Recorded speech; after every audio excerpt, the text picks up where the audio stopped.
स्वर्गीय सीताराम आणि शिवाजी चरापले यांच्या पुण्यतिथीनिमित्त क्रीडा शैक्षणिक उपक्रम राबवले जातात।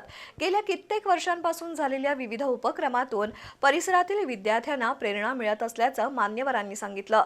कौलवमध्ये स्वर्गीय सीताराम चरापले यांच्या 50व्या पुण्यतिथीनिमित्त आयोजित प्रतिमा पूजन प्रसंगी ते बोलत होते। स्वर्गीय सीताराम आणि शिवाजी चरापले यांच्या 50व्या पुण्यतिथीनिमित्त राधानगरी तालुक्यातील कौलव इथल्या स्वरूपा चरापले सभागृहामध्ये त्यांच्या प्रतिमेचं पूजन करण्यात आलं। भोगावती शिक्षण प्रसारक मंडळाचे संचालक बाजीराव चौगले यांच्यासह मान्यवरांच्या उपस्थितीमध्ये स्वर्गीय चरापले यांना आदरांजली वाहिली। उपस्थित मान्यवरांचं स्वागत बी.आर. चरापले यांनी केलं, तर प्रास्ताविकातून सीताराम आणि शिवाजी चरापले पुण्यतिथीनिमित्त येत्या 20 तारखेपासून विविध स्पर्धांचं आयोजन केल्याचं प्राध्यापक अशोक पाटोळे यांनी सांगितलं।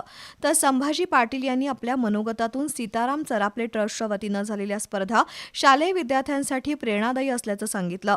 दरम्यान सुशांत चरापले यांनी सांस्कृतिक कार्यक्रमाची रूपरेषा सांगितली। येत्या 23 जानेवारीला कौलवमध्ये शिवराज इंग्लिश मीडियम स्कूलच्या मैदानामध्ये लोककलेचा जागर करणारा अष्टगंध निर्मित गौरव माय मराठीचा हा बहारदार सांस्कृतिक कार्यक्रम होणार असल्याचं चरापले यांनी सांगितलं।